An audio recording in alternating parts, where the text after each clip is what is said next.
this one going here, this one here, and then there, and then these are all these lines that I'm pointing at are 10 roads funneling into the town square of Gettysburg. Okay. The reason it ended up here, the short answer to that is the roads. Okay.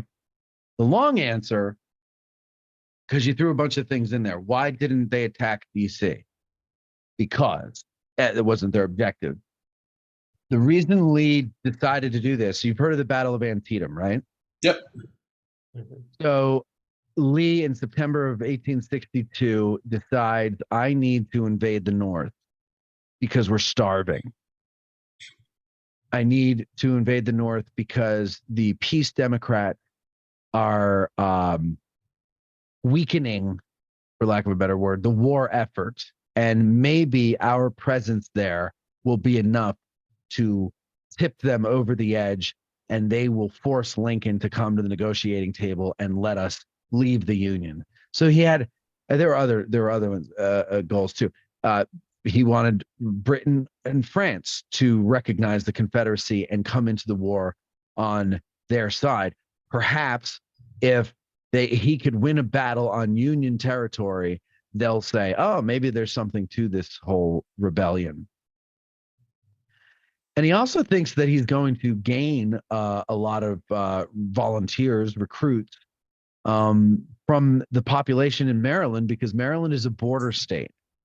And so that means that they're kind of tenuously held in the Union.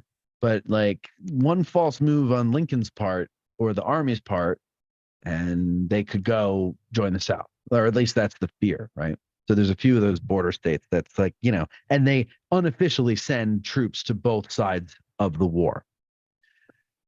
Well, he finds out that that's fanciful. He doesn't get this influx of volunteers. In fact, a lot of his army not deserts, but they refused to cross the Potomac into Maryland, because at that point in 1862, they're like, I fought to defend the South. I did not fight to be a conqueror. And so they stayed on the Virginia side of the Potomac. Now that's the Antietam campaign. And he wants to get up to Harrisburg.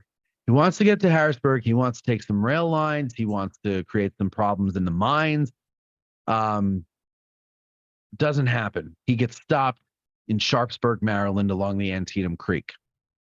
One-day battle, bloodiest day of the Civil War. 23,000 casualties, I believe it was.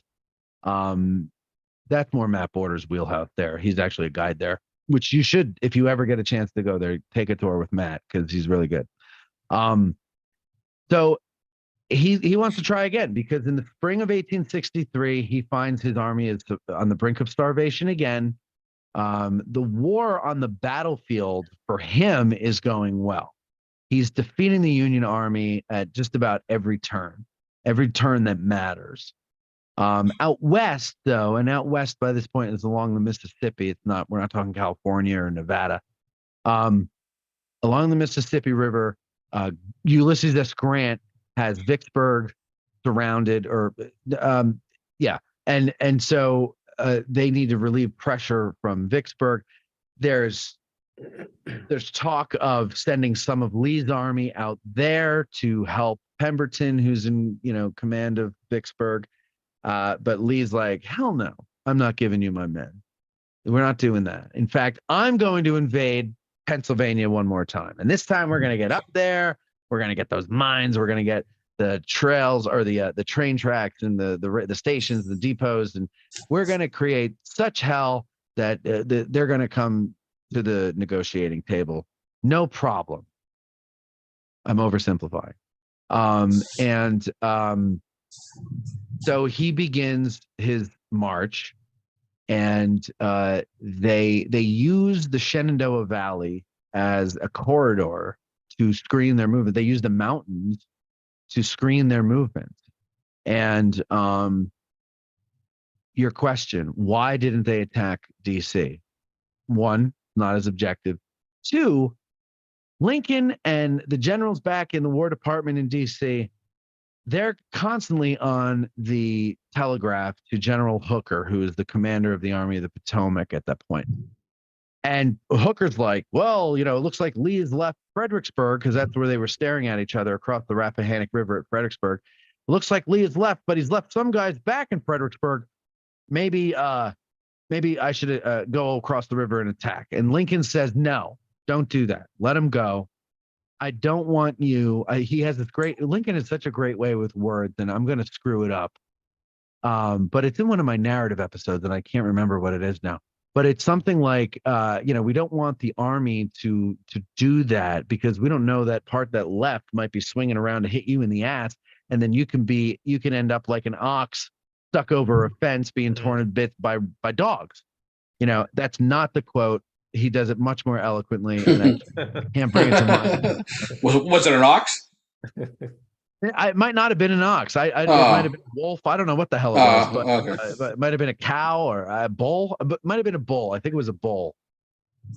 Yeah, and oh god, he just did it so well. Anyway, the point is that the Hooker was told no.